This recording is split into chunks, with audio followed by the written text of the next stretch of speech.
IPU Secretary General, Right Honorable Speaker of the Rwandan Parliament, distinguished delegates, ladies and gentlemen, all other protocols duly observed. In line with the theme of this assembly, the CPA is committed to strengthening gender representation and parity in all CPA parliaments and legislatures.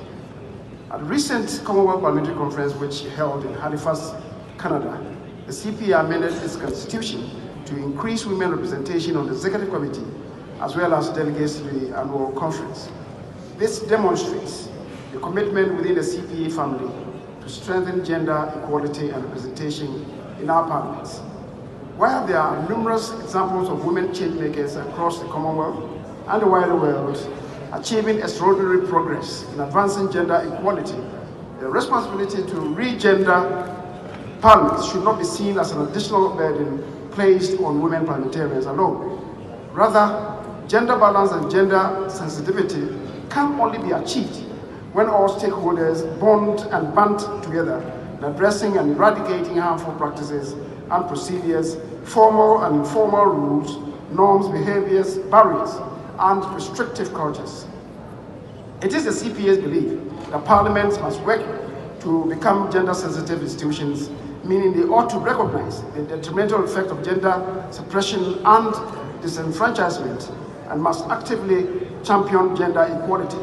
To do this, CPA, through the Commonwealth Women Parliamentarians Network, continues to advocate and encourage parliamentarians of all genders to include gender perspectives in all aspects of their role, budgeting, legislation, oversight, and representation.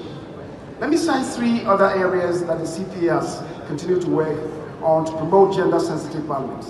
One is CPA Gender Sensitizing Parliaments Guidelines.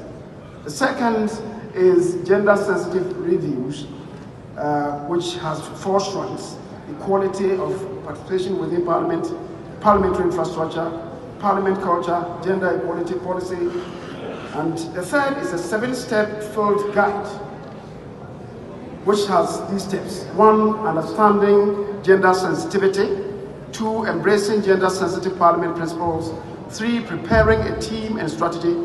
Performing initial diagnostics. 5, preparing the review, collecting data. 6, reporting of findings and making recommendations. And 7, monitoring progress. These reviews will form part of CWP's flagship activities for 2022 and 2023, and it is anticipated that the project will expand to 2024. In conclusion, I encourage all delegates to visit the CPA website to assess the guidelines and field guides and other related information. Before I resume my seat, may I commend to the IPU the anthem of the Commonwealth Women Parliamentarians. And it says, all across the nations, all around the world, women are longing to be free, no longer to be in the shadows, forced to stay behind, but side by side in true equality. Thank you very much.